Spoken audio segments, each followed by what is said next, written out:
Tom, were you expecting Jackie to come on? I would assume she'd be on. Jackie was on the last call, and Norma and Bill Steele and Ray Cowan. Well, they're all here now. Just Jackie's missing. That they're probably going through the clicking and resuming and putting another password in, and I think Norma had close to a heart attack when we ran out of time, and we had to all cut off and then re-sign back in again. You know. Yeah. No, Norma's here and Bill is here. Norma wants to be the next techie. Oh, does she? Okay, good. Good to know. Tom and all work.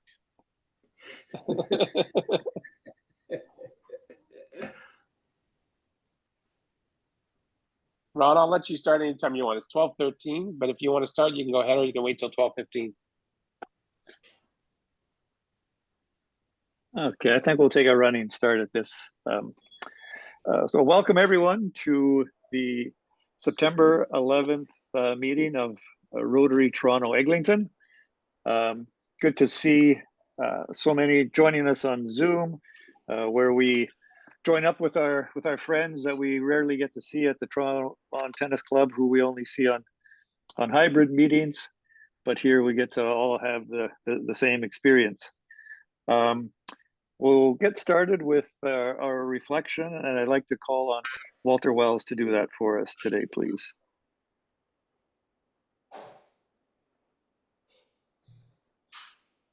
Well, today, I want you to reflect on something that I reflect on daily.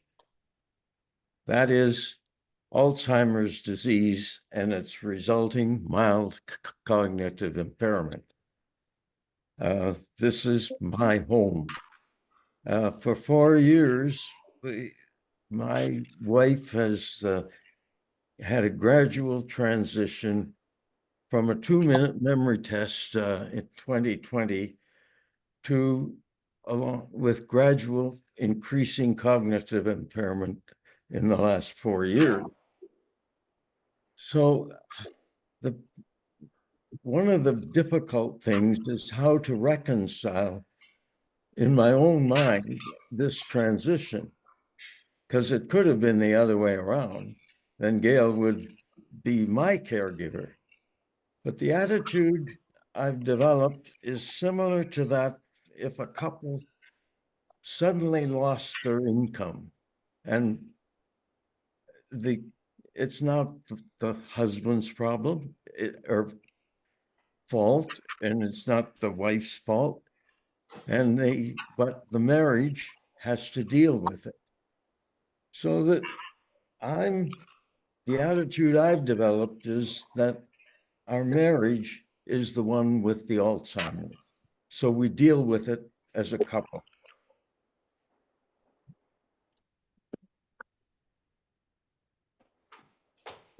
This gradual progression of the disease is turning my role from 100% husband to some proportion public support worker, PSW.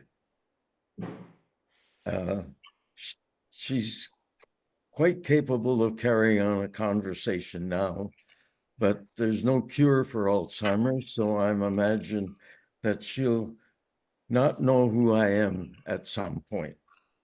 And I guess that then completes the transition. So things I reflect upon to increase my objectivity in living with the cognitive impairment is that the dementia patient is not giving me a hard time. The patient is having a hard time. Alzheimer's is about the present, the now. It's like a continuous scrappy brawl, the fight to live with the disease. In the present are the relationships and experiences which is the present core of life. Thank you very much. Great. Thank you, Walter, for a very thoughtful reflection. get our meeting started. Well, I'd like to continue with an acknowledgement of. You may think it's strange to do a land acknowledgement when we're on Zoom, but our Rotary Club has a geographical basis to it. Midtown Toronto, started up at Yonge and Eglinton, and now we're at Price Street area, and everyone at some point was able to get to the club and become members of Rotary Toronto Eglinton. And even though we are meeting today on Zoom, there's still a geographic basis to our club. And our ancestors, I'm speaking, I think, for almost each and every one of us on Zoom today, have come in the last 200 or 300 years to this area, to the shores of the Great Lakes, where Aboriginal people have been for thousands and tens of thousands of years. And in our short time, we made quite a mess of it, environmentally especially. But we have lots to learn about being stewards of this land, and to respect the Aboriginal people, the Anishinaabe, the Mississaugas of the New Credit, and the Ojibwe peoples who have done a better job of looking after this land for a lot longer than we have. We have several guests today. Our two speakers will be introduced formally by Anna just to start their talk. And is there anybody else who is a member or would like to introduce a member to the rest of the group? I'd like to introduce Barbara Bendel, who's a potential new member with the club. And Ismet's also on, but she is no longer a potential member of the club, which I'll be announcing later this meeting. Okay, that sounds exciting. Welcome to both. We're going to do, with respect to our speakers' time, we're going to do the. We are going to do the. They're going to present to us first, and we'll look after our business after that. David, could you mute everyone, including me, and then okay. we'll. Yeah. Hold on, give me 2 seconds. So the speakers and Anna, get ready to unmute yourself as you're called. Okay, everyone's muted. Okay, so I'll get started, and I am thrilled that Jerry Evans and Dr. Peter Derkach are here to speak to us. You've heard a lot about them and the project off and on at our meetings. I was inspired, as you know, by an article that appeared online, and in fact, Jackie found the same article on her own and emailed it to me. And the people in the International Committee have read the article. It's the 3D printing prosthetics program in a western city of Ukraine. And the two gentlemen, Peter and Jerry, initiated it in Ukraine, having prepared majorly in Toronto. So Jerry, first of all, is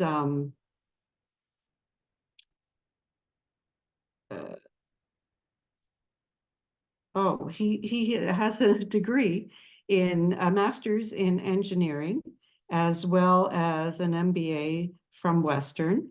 The engineering is from U of T, and he's involved very much in the actual doing of the project, the 3D printing. And I believe, and maybe Jerry, you can clarify this, that you had something to do with the software writing in collaboration with Sunnybrook Hospital. And Dr. Peter Derkach is also was affiliated with Sunnybrook Hospital, and I guess they both still are. Peter Derkach started out as a family physician and has a master's in neuropharmacology as well as a medical degree from McMaster. He had chief of staff positions at West Park Health Center. And due to this, his interest and it was long-term care and rehabilitation and that sort of thing. He became interested in prosthetics. So we're going to hear from both Jerry and Peter as to their work and involvement in this amazing initiative. And Peter's been to Ukraine 4 times. So I'm not sure about Jerry, but again, he can tell us about that. So welcome, gentlemen. Thank you so much for giving your valuable time to us today. Thanks, Emma. Yes, thank you. Peter, I'm going to share the presentation and let you start off. Is that correct? Sure. Yeah, okay. Sure. I'm going to say just a few words. But anyways, thank you very much for the invitation. We're delighted to be here today and share our experiences that are so valuable and so meaningful to us. So through my experience at West Park Healthcare Center, which is a specialty complex continuing care rehabilitation hospital, where we do have an amputee ward and we do have a prosthetics department, that's where I gained some experience in this particular area. And I had mentioned that I had been to Ukraine 4 times since the war broke out, each time in a little bit of a different capacity as a family physician, and then helping out a surgical team looking after shrapnel wounds, sniper bullet wound injuries to the face and limbs. And then the 3rd and 4th time has been related to this particular project of ours. I sit on a bi-weekly World Health Organization Ukraine Rehabilitation Zoom conference, phone calls, and where we discuss the state of rehabilitation in Ukraine. Obviously, this has actually been going on since 2014. The war did not start in February of 2022, as most people would think. Yes, that's when Ukraine was invaded. However, Crimea was invaded prior to that, 2014. So the war injuries, rehabilitation has been going on for many, many years. There's been a lot of upgrade that's been required in Ukraine, trying to achieve international standards, upgrade their terminology, upgrade their skills in particular. So through those connections and through my interest at West Park in rehabilitation, and by the way, I serve as I've stood back from West Park a little bit more. I'm going to be 75 and I'm semi-retired, even though I work quite a bit. But I'm the medical director of 3 long-term care institutions. And if anything, my main interest is dementia. So Walter, at some point, maybe later, we can talk about your particular experience with your wife. So in 2022, since the war broke out, there have been an enormous number of injuries. Many of them have been amputees. They are upper limb and lower limb. Because of the war going on in the east, the west part of Ukraine, which has been relatively safer, not totally safe because they've been rocketed and droned as well. But a lot of the injured soldiers have been transferred to the west part of Ukraine. Because of that, there's been an increased demand for rehabilitation and hospital surgical programs to try to deal with these injuries. So the western city of Lviv, which is the largest city there, close to the Polish border, only about an hour away, created a program called Unbroken. And Unbroken is an amalgamation of 3 hospitals. Do you want to? Yes. Hospitals where we have where they have amalgamated a military hospital, pediatric hospital, and a general hospital, and they have a number of different programs. And here are the number of different programs that you see here, whether it's surgical, orthopedics, physical rehabilitation. They have a prosthetics department that they started up as well. Burns are very important. And of course, post-traumatic stress is a very big factor. And it's not only for the soldiers, but it's for the civilians who have to undergo these daily sirens. So with our group that we formed here in Toronto, which includes 2 rehabilitation specialists, one at West Park, Amanda Mayo at Sunnybrook, we have been meeting, probably for more than a year and a half now, creating a project where we can gather information, where we can make contacts in Ukraine and set up programs to help them with their prosthetics. If you're looking at the traditional way, it takes 3 days to make a lower limb prosthesis. You need an amputee program. You need to look after the stump that's created, whether it's upper and lower limb. And then, of course, you need trained prosthetists, people that know how to fit a prosthetics. So in the old way, taking 3 days, this was our project, and our aim was to bring new technology to Ukraine. And Jerry is our 3D printer specialist and can talk about some of his experiences as well, which have been worldwide, not just in Ukraine. But at any rate, in order to speed up the process, you could make a prosthesis in 10 hours rather than 3 days. So this was our main project. So I traveled to Lviv for the first time in December of 2022.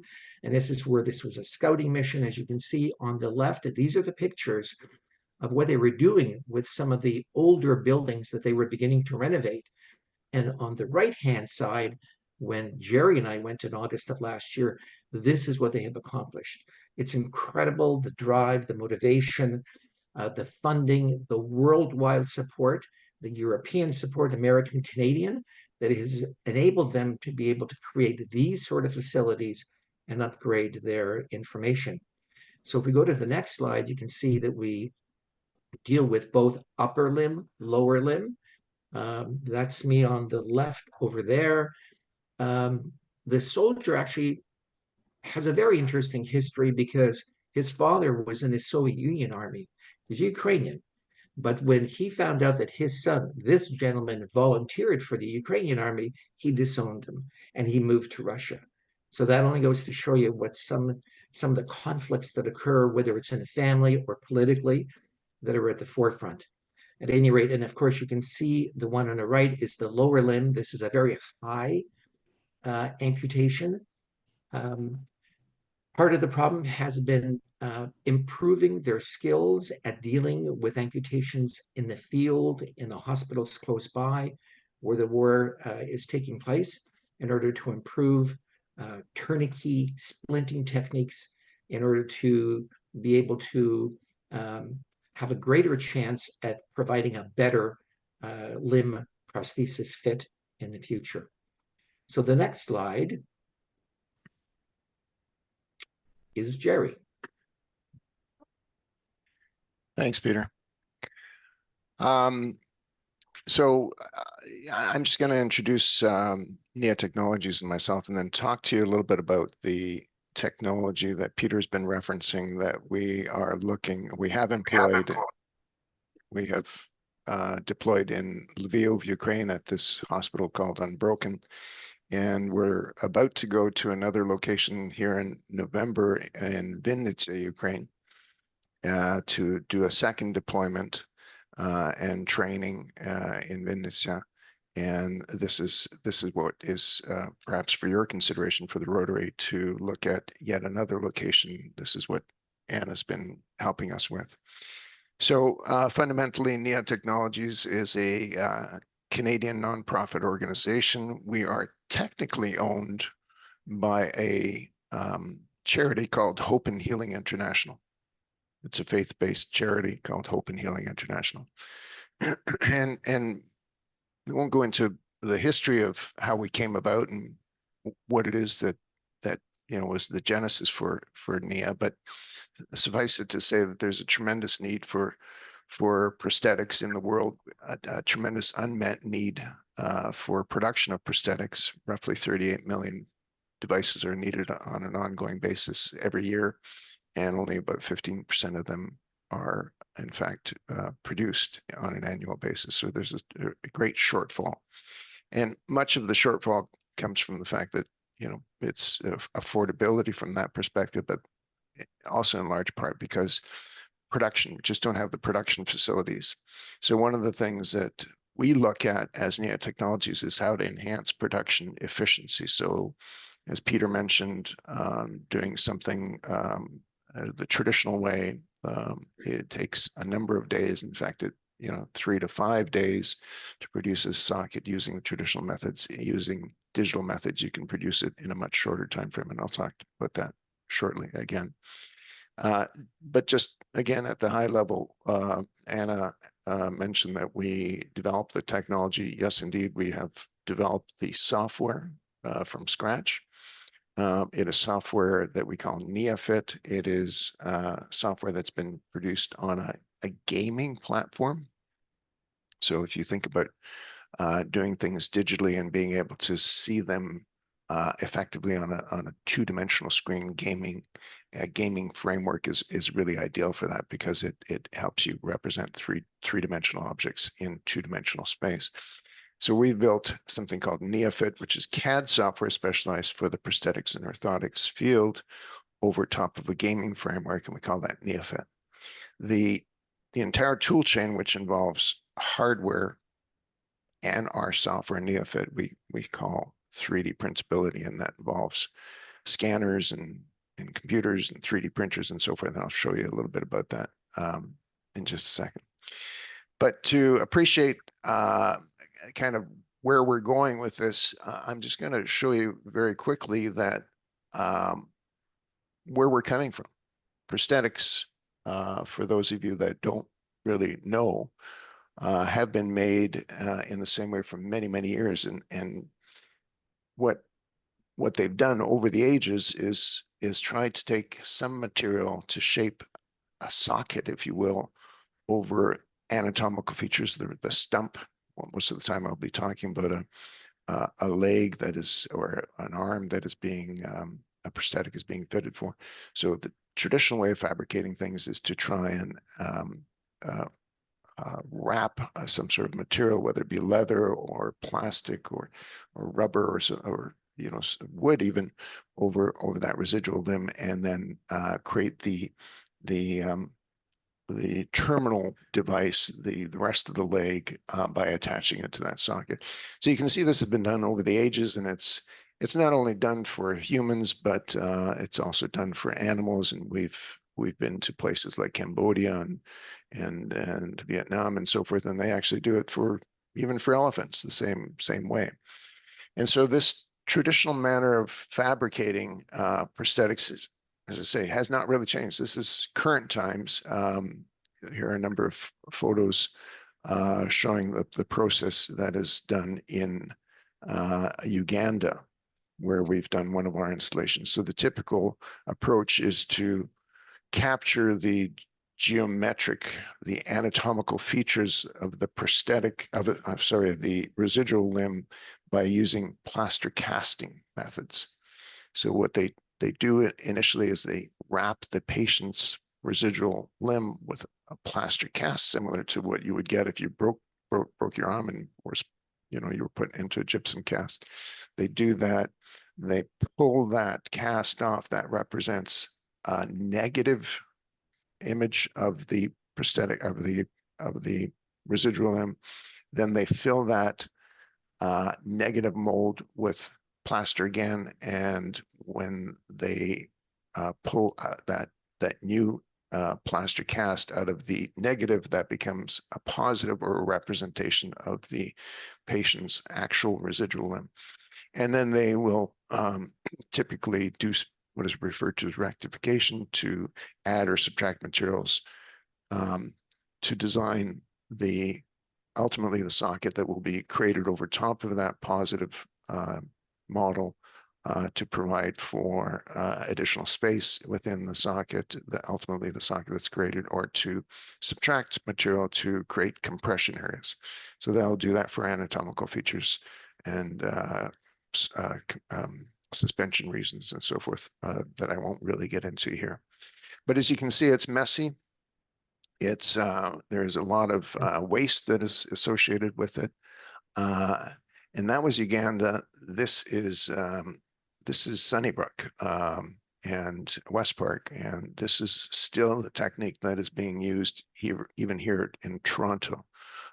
So plaster casts are made, and material is draped over that plaster cast, that positive plaster cast in order to form a shape that ultimately becomes a prosthetic device.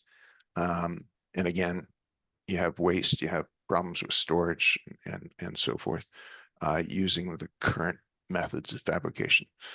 So kind of fast forward, what we're doing, or what we're looking to do in the industry is slowly changing, is developing digital technologies. And this is happening everywhere in the world. It happened with photography. It's happening in all other industries where things are moving from a analog world into more of a digital world. So using our technology, the 3D printability tool chain, which is complemented by our software called Neofit, what we do is we, instead of wrapping a patient's residual limb with plaster, we capture the patient's residual geometry by scanning the stump. We take that information, then bring it into a computer environment. This is where our Neofit software comes into play in particular, where we actually digitally drape material around that scan to create an object that we can then print and ultimately, create a device. I think you can still see me, right?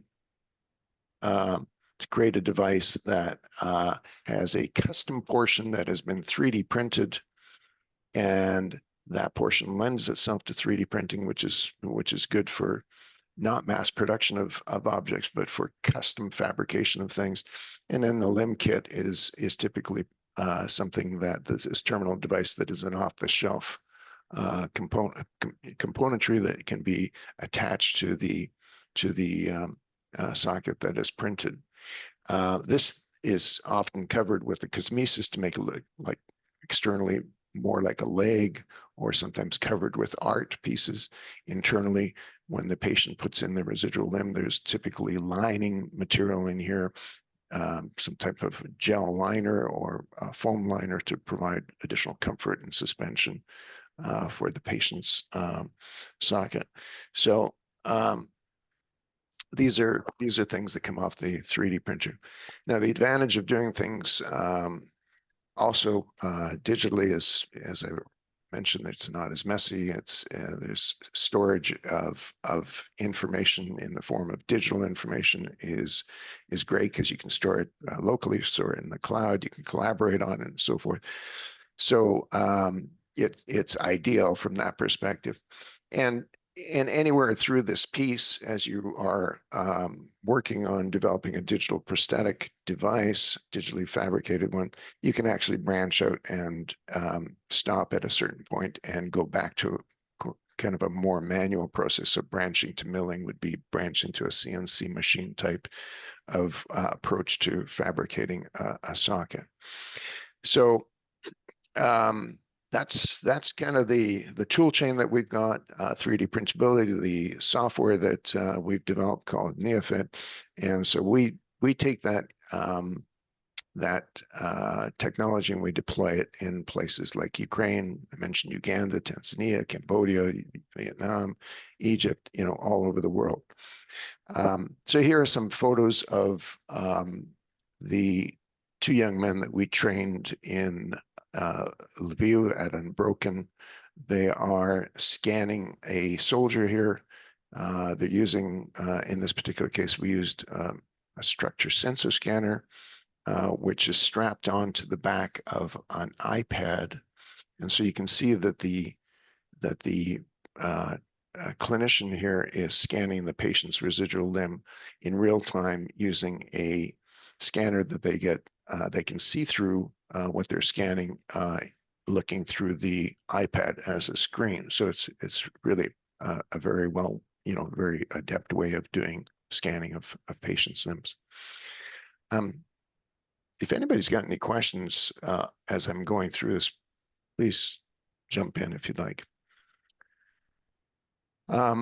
So the next part, as I mentioned, is bringing that information into the computer environment, modeling, doing that, taking that that scan of the residual limb and making certain modifications. And again, I won't get into the reasons why you modify things, but getting into the modifications and digitally wrapping material as opposed to,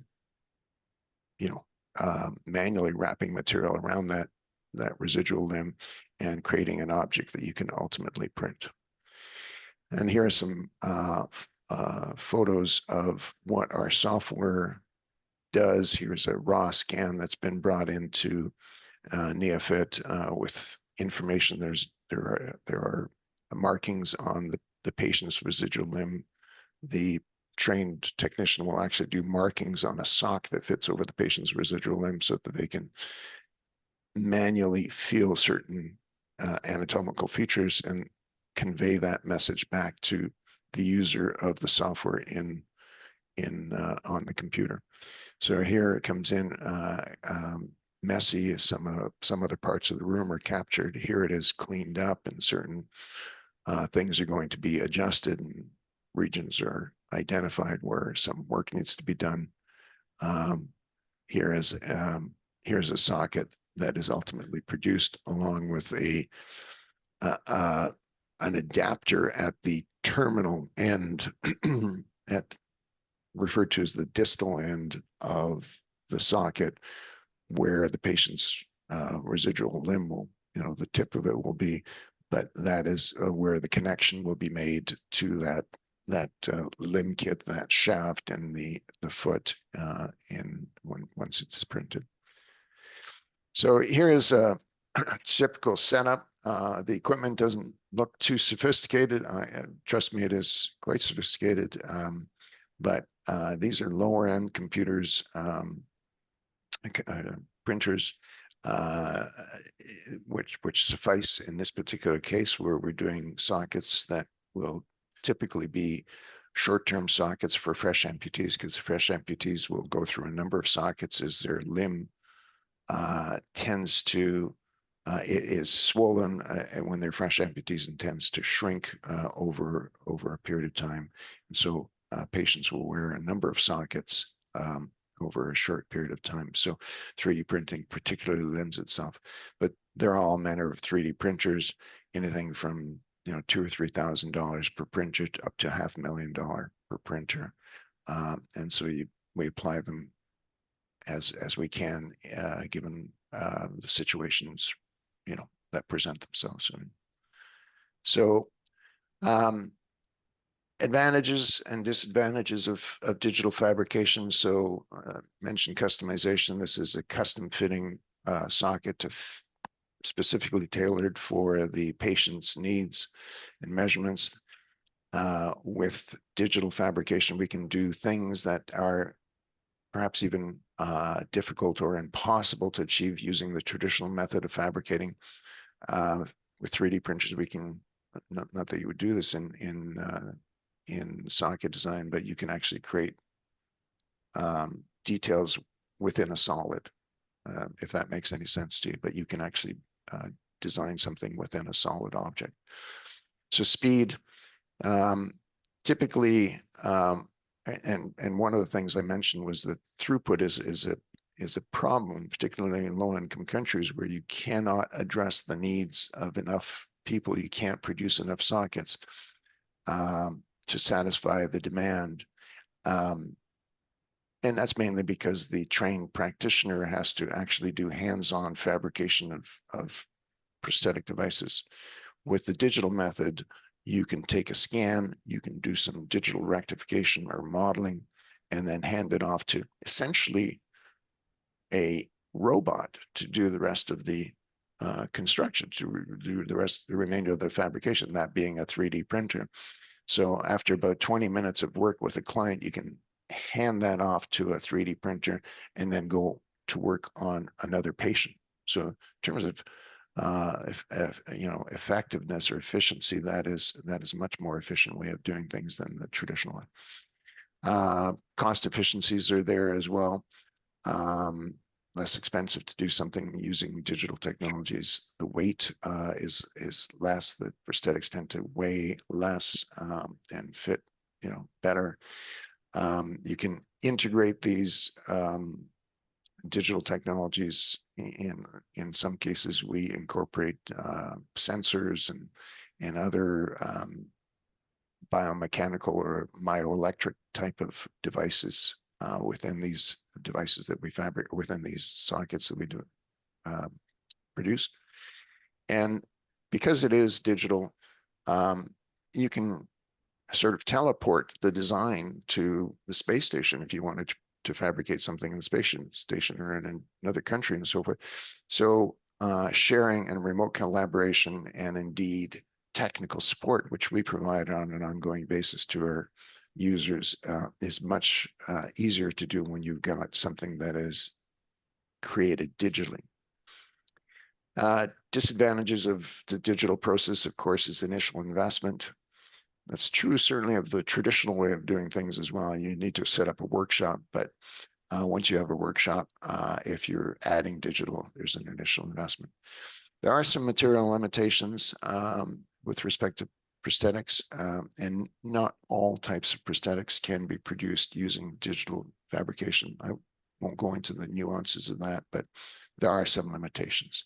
And of course, technical expertise, one of the things that the old guard is reluctant to do, is they're reluctant to give up the old traditional ways of fabricating things. But the younger generations are more adept at using computers and are embracing this digital technology in a big way. So very, very quickly, I'll fly through some of these. So here's a representation of how you would do something in NeoFX really quickly. Just you grab a scan, clean it up, align it in the software, do some cleanup and smoothing, apply an insertion point in the socket, generate a socket with the software, and do add a connector to it at the bottom. And there you go, you've got a socket ready for print. And then when you hand it off to the printer, this is fast time-lapse photography, representation of how it gets printed on the device. Here's the motley crew that was at Unbroken in Lviv. There I am in the middle, looking at one of our early sockets coming off the printer. Two young fellas here that were trained, and the head prosthetist on my right. Here are some patients, some of the soldiers that are wearing these devices, and you can see how they're getting on with use. This next set of photos, you can see that they're actually becoming very adept at using their new prosthetic devices. Here's somebody playing soccer, people walking, people running. So we're quite pleased with how things are going at Unbroken in Ukraine. So just anticipated impact on Ukraine, reduced fabrication and patient wait times. So particularly important when you've got a large throughput in Ukraine, a lot of soldiers, a lot of demand. Reduced labor and fabrication costs, as we mentioned before, more precise customizations and repeatability, that we can store this information, do it again, and we have a reduced amount of waste materials. Impact on the patients, again, you can increase the capacity of producing devices with existing staff and facilities, and you can improve the speed at which you're producing limbs for patients, letting them reintegrate back into the community. What we found, Peter and I found, was that the soldiers that we were working with wanted to get their limbs, their artificial limbs, to get back into the fight, which was just heart-wrenching to us to see that they had this kind of dedication, wanted to do this once they received their artificial limbs. So and finally, we would like to disseminate this technology in other sites in Ukraine again to increase production for the incredible demand. And you know, this is where the industry is going. So training clinicians in Ukraine, just like anywhere else in the world, is an important part of keeping them engaged in the industry and in the you know, technical community. So those are some of the anticipated outcomes. Here's the crew, final picture of the crew. And with that, thank you. And do we have time for questions? Or Peter, did I miss anything? Did you want to add anything? No, I think that was excellent, Jerry. Excellent. We have time for one or two questions.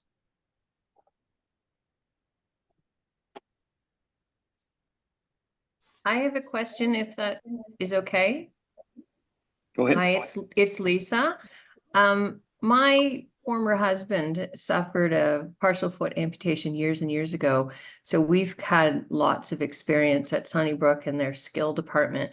One of the things that has struck me through this is the complications that arise between the orthotic or the prosthesis and the live tissue, skin breakdown and increased sensitivity and all that sort of thing. I'm just wondering if your facility is able to provide follow-up for these patients as they go through life and experience these devices. If there are problems, can they be addressed? Is there a facility for that? You're talking about in Ukraine? Yes. So I'll let Peter answer perhaps more fully, but let me address that from a technology perspective. So we don't obviously get involved in the follow-up. We provide the technology and we support the technology. But I'll tell you that because of this technology, where you have a patient that may develop, you know, an abscess or sore spot, you know, any manner of different complications, because we produce these things digitally, it is much easier for us to make adjustments and reprint or redo the entire socket much more quickly than you would with the traditional process. But more from the clinical side of things, maybe Peter, have you got some comments to add? Well, just to remember that this prosthetics project is part of a much larger rehabilitation project. So this facility that we're involved with in the city of Lviv, again, referring back to what I had said at the very beginning of the PowerPoint, is a much bigger vision in terms of physical rehabilitation. And part of that has meant that they've had to renovate their facilities and upgrade to using equipment, upgrading their skills in physical rehabilitation. So they've traveled abroad. They've had lots of international support going into these facilities to upgrade their skills. So they do have now physical rehabilitation doctors. So it's not just physiotherapists or occupational therapists that are extremely important, but they have what we call physiatrists. So a physiatrist is an internist, like anybody who would be eventually going into cardiology or respirology. An internist can also go into physical rehabilitation and are called physiatrists. It's a 5-year program, no different than any other specialty here. And they specialize in different forms of rehabilitation, whether it's cardiac after bypass surgery or whether it's this amputee program in learning how to deal with those specific problems that you mentioned. So whether these are bony outgrowths, whether these are infection abscesses, whether a neuropathic pain that you had alluded to, the sensitivity that can occur, you need that special know-how. You need to have that pharmacology. So they are making gains in Ukraine in that way. Now, their physiatry program, unfortunately, is not quite up to our standards of a 5-year program. A physician finishes 4 years, may have some extra training, and then will take another 3 or 4 months and then call themselves a doctor in physical rehabilitation. So they're aware of that, and they're slowly upgrading, again, their programs, their university medical education, is evolving. They've only recently created a master's in prosthetics and orthotics division. And so now they're teaching in terms of using these of how to properly make and fit prostheses. And part of that now evolving is using 3D technology, which we can talk a little bit more about when it comes to the Ternopil, the city of Ternopil, and the Rotary involvement there. Great, thank you for a detailed answer to a very important question. I'll let Laura ask the last question today before Joe Clark officially thanks our speakers. Thank you, Ron. My question is, how long does typically a digitally produced limb last? And do you also work with hospitals in Poland that treat Ukrainian wounded soldiers? I missed the last part. Maybe you can repeat that, but the first part, maybe I can answer before you do that. And that was the question of how long do these prosthetic devices last? And I'll tell you that they, it depends on wear and tear. I'm giving an answer that is a qualified answer. Depends on wear and tear, but it lasts as long as the traditionally fabricated socket made of the same material. And quite often they do use the same material called polypropylene, which we use for 3D printing. So the same wear and tear characteristics to it, but it depends on the usage. And in the case of the Ukrainian installation, I don't think that any of these sockets will get to the end of their useful lives, because they are being used as temporary sockets for patients that are undergoing, changes to their physiological, to the size of their stumps and so forth, and will be moving on to other more sophisticated devices paid by the government later on. Is that what you were asking for specifically regarding the prosthesis itself, or the duration or the durability of the 3D printer itself as to how long it could be used for? No, the prosthetic itself. So thank you. And the other question was, do you also work with hospitals in Poland that specifically treat Ukrainian wounded soldiers? Yes. So there is a surgical group out of Sunnybrook, and they have collected a team. So this particular plastic surgeon, his name is Dr. Oleg Antonishin, has been going to Ukraine since 2016, ever since Crimea was invaded and those small little slivers of those two provinces, Donetsk and Luhansk. And he's gone to different various centers in Ukraine. Now, it's difficult to provide that sort of equipment and know-how in Ukraine presently. So they did find a hospital just outside of a major city called Katowice in Poland. And this hospital donated a wing, a department of approximately 20 to 30 beds, where Ukrainians would send over their wounded soldiers as well as wounded civilians. Now, this is not involving the prosthetics or amputations. This would involve the sniper bullet wound, the shrapnel wound injuries to the face, the jaw, and to the upper and lower limbs. So the very first trip of Dr. Antonishin to Poland took place in September of 2022. So I was involved on that trip. Since then, he's gone 4 times. We're not sure of the viability, the ongoing viability of that project going into Poland, but it's been extremely helpful. Thank you. Super. Thank you, gentlemen. I'm going to have to ask now if Joe Clark can unmute himself and officially thank our speakers on behalf of our members. Joe? Thank you. Jerry and Peter, thank you very, very much for the presentation of this. Is quite exciting about what can be done by modern technology and applied to the rehabilitation of people experiencing war wounds, which are particularly those involving a loss of a limb, often caused by landmines. This is, I was actually particularly impressed at seeing in one of your photographs someone skating using two artificial legs. That's really quite impressive. It is a testament to the quality and the usefulness of these limbs. Thank you very much on behalf of the Rotary Toronto Eglinton. It's been a very exciting presentation. Thank you very much.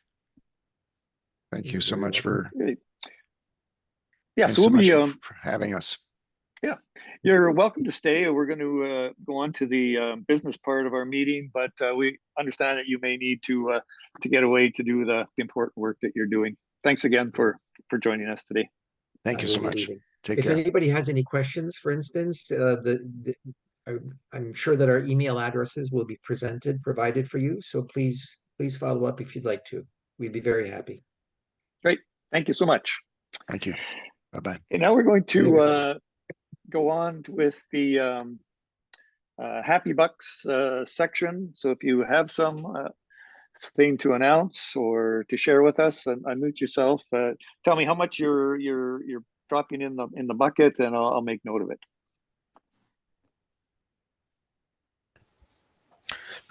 I suppose I'll kick it off. We had our second child within the last month, so his name is Felix. He's doing well. Everyone's doing well. So I think it's worth more than $20, but I'll put in $20. Thank you, Chad. Congratulations, Chad. Thank you. So, Ron, I will put in only $5, but it's still $5. Unfortunately, I couldn't be at the club last week because I had eight. Well, I should probably put in $8 because there were 8 members of parliament from Sweden that I had to not babysit but take around, and they left Toronto without losing passports, and actually quite happy with what we put together for them. Great, thank you, Lars. Yeah, Ray Cowan. I have $10 to help me celebrate my wife's birthday. That was yesterday. Thank you, Ray.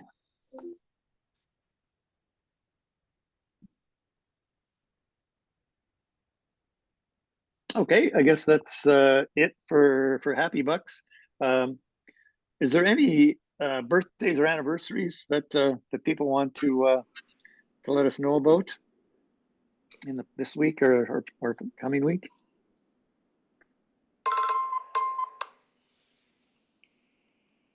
Hello.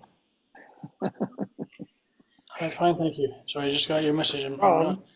Okay, could somebody? I did. Ron, it's Stephen. Okay. I just got online. My session at Sunnybrook was really delayed, so I apologize for being so late. But put me down for $10. I had a hopefully successful bone marrow test this morning at Sunnybrook. Okay, great. Thank you, Stephen.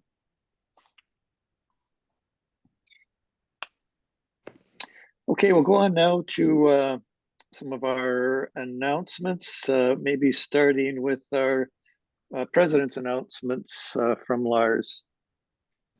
Thank you, Ron. And I want to add my thanks.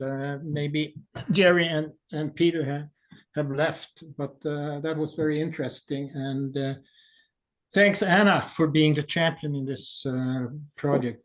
When I first came on the district foundation activity about 30 years ago, we actually had a matching grant, which is what is today global grants. And that was a limb camp in India that clubs in our district supported. So it's interesting how things go around. And as Joe said, technology makes it possible to do so. Those of us who were around in 2001, and I apologize because the teleprompter doesn't work this morning, and there are movers in the house as well. But those of us who were around in 2001 will always remember where we were on September 11th that year. We will remember the terrific attacks in New York and eastern US. Thousands of innocent people from around the world lost their lives, and the world changed. However, in any crisis situation, there are also of humankind, and I just come to think of Newfoundland and Gander, how people in Gander got together and hosted thousands of foreigners, diverted to this outpost in eastern Newfoundland, far from home, and they did it for days. As I said, I couldn't attend last week's meeting, so my comments may already to some extent have been covered. But our club has been given the opportunity to experiment how we operate and run the club. As already noted, and thank you, Ron and Steve, for stepping up, the pods will play a bigger role in running the meetings. The board members will take one board meeting each to chair. And the first one is actually coming next Tuesday, and the board members will have to live with me at the chair. And we can look at new and different ways of operating the club. Make suggestions. We don't have to do things the same way we have done for the last 10, 20, or even 70 years. We can create a club that works smoothly. Let's create a club that works smoothly so every member feels she or he can take on leadership roles. And please remember, as you obviously will see from me, no one is perfect. No one is an expert in club management. And one of the fun things and great things with Rotary clubs is that the club gives its members the opportunity to grow, to gain experience, and those experiences can also benefit members outside the club. So let's have a why not approach to over the next few months. Speaking of leadership, we need to find a president-elect and a president nominee. So we will set up nominating committees. And in each of those, we need 2 members at large from the club. The president, past president, and actually the president-elect is normally members of the nominating committee. So please let David or me know if you would be interested in being one of the members at large on those committees, and it could get 1 or 2 newer members on that role.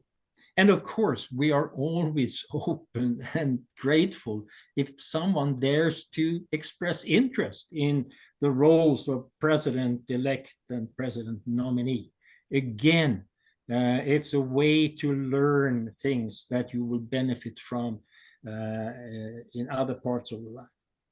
And one of the reasons that we need to find the president-elect, particularly very soon, but also the president nominee, is that there is a lot of training provided by the district, and it would be a disadvantage for she or he,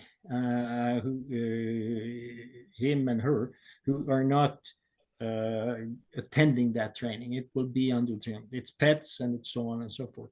And we will also make sure that we will send a good bunch of people to the district assembly, which is training again held normally in May. So we will do that. A couple of things coming up, and I know that there are other things, but a couple of things from the district. The foundation walk, Sunday, October 6th in Newmarket. This is the major district event to raise funds for the Rotary Foundation. Typically, we report about half of what we raise in the district for the annual fund at the foundation walk. Nothing prevents people from giving both in conjunction with the foundation walk and during the rest of the year.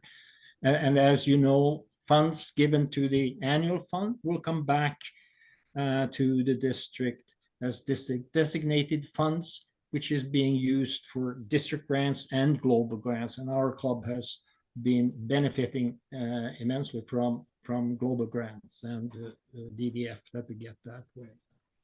So let's put together a good group of members for that event that Sunday morning. And again, it's an opportunity to meet other Rotarians from other clubs. And then we have the district conference, October 25 to 27 at the Nottavasaga Inn in Aurora. No, not Aurora, Alice, sorry. And they have now also provided opportunities for day attendance, not just the full conference. And again, it's a great opportunity to learn about Rotary and things outside Rotary. David Miller is one of the keynote speakers, and it will be an opportunity to meet other Rotarians. So going back to where I started, it might be somewhat ironic, or maybe not, that today is the International No News is Good News Day. And this expression, as some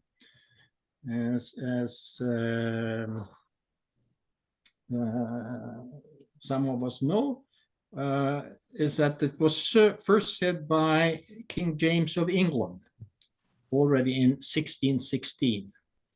True then, true today. And finally, as I'm sitting here in this beautiful IKEA Lekhyttan kitchen, dressed as the Swedish chef, this week is the International Chefs Appreciation Week. So compliment any chef you run into. They will appreciate that.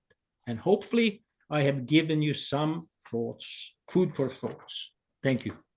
You certainly have, Lars. Thank you very much. Lars, I've got a question for you. Is that your kitchen at your house behind you? No, I'm sitting in an IKEA location close to you. I was going to say it was quite a different outlook or different, looks a bit different to the place you had on Banff Avenue here in Toronto, if I recall correctly. Yeah, well, things like three-dimensional printers, things have evolved. So the kitchen, but you know, you can order it at any store, IKEA store next to you. I probably have to get a fine now because of promotional material. Great, thanks, guys. Now I'd like to call on our membership chair, David Richardson, and Ismet. I just have a quick announcement. It's more of a congratulatory. As everyone knows, we sent out an email almost 3 weeks ago or 2 weeks ago, asking for any naysayers in regards to Ismet joining our club. I am happy to say that we have had none. And so effective as of yesterday, Ismet Zorlu has joined our club at Rotary Toronto Eglinton from the club in Turkey. And we are going to do her installation or her pinning at next week's meeting. So excited for that, and congratulations, Ismet. You're going to be a welcome addition to the club. Thank you so much. I'm so happy to be with you. And next week we will be celebrating and having that together. So it's good to be with this family. Thank you so much. I appreciate it. Great, congratulations, Ismet, and welcome. Now I'd like to call on our community service chair, Glenn Frost for a committee update. Okay, so the committee's had 2 meetings so far this fiscal year. Last night, we approved a motion to donate money to Romero House, who we have supported in the past, for their new facility to house an additional 40 refugees at a time. The city is paying for the rent and utilities. This money will support the refugees themselves, assisting them as they adapt to life in Canada. The motion will come to the board next week before it comes to you, the membership, for approval later this month. We plan to continue our home starter kits for Fred Victor. These kits help people when they first move into more permanent housing. Anna and Norma are the driving forces behind this initiative. If anyone would like to assist them, or if you have items that might be helpful, that would be great. I will get Dave to attach the list of items we include in each home starter kit, assuming Dave is sending the follow-up. I don't know who's sending the follow-up. If you have items that would be useful, you can contact Norma, Anna, myself, or Marion. Earlier in the year, some members of the committee spent a morning sorting clothes for new circles. We are interested in doing this again, as those who attended found it worthwhile, but we would need support from some other members of the club. This would most likely be on a weekday morning. If you are interested, you can contact me or Marion Hacksmith. And finally, if you are interested in joining the committee, please let me or Marion know. We could use some fresh members. Also, if there are any charities you would like us to investigate as possible recipients of funds, let us know that as well. So there you go, short and sweet, unless you have any questions.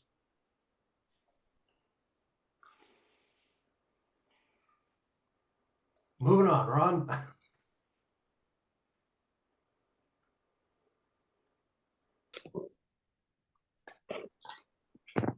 You're muted, Ron. Thank you. Is anyone else who has any other announcements or anything to say before we close the meeting?